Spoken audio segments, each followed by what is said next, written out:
Hello friends, నేను మీ దివ్య. ఇవాళ నేను తిరునల్వేలి తాటిబెల్లం కాఫీ షాప్లో నుంచి ఒక రెసిపీ నేను మీకు షేర్ చేయబోతున్నానండి. ఇది మన బీబీ నగర్ నెల్లూరులో ఉంది కాఫీ షాప్ అండి. ఇక్కడ ఒక చిరుధాన్యాల అల్పాహారం నుంచి ఒకటి నేను మీకు షేర్ చేయబోతున్నాను. ముందుగా చూపిస్తున్నట్లుగా ట్రేకి గీ అప్లై చేసి పక్కన ఉంచుకోండి.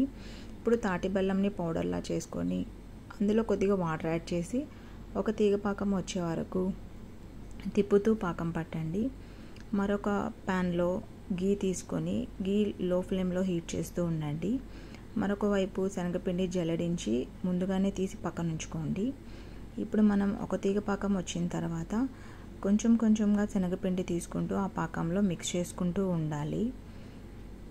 వన్స్ మనకు శనగపిండి మొత్తం వేసి మిక్స్ చేసిన తర్వాత మరొక ప్యాన్లో గీ ఏదైతే బాయిల్ అవుతూ ఉందో ఆ గీ కొద్దిగా వేసుకుంటూ ఇంకా మిక్స్ చేసుకుంటూ ఉండాలి. గీ ఎంత వేసుకోవాలి అనేది నేను మీకు ఇంగ్రీడియంట్స్ అండ్ క్వాంటిటీ నేను మీకు డిస్క్రిప్షన్లో ఇస్తానండి.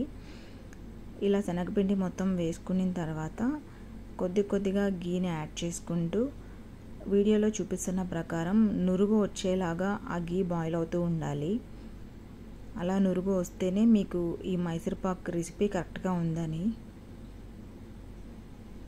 చూసారా, ఇలా నురుగు రావాలి మీరు గీ వేసినప్పుడు.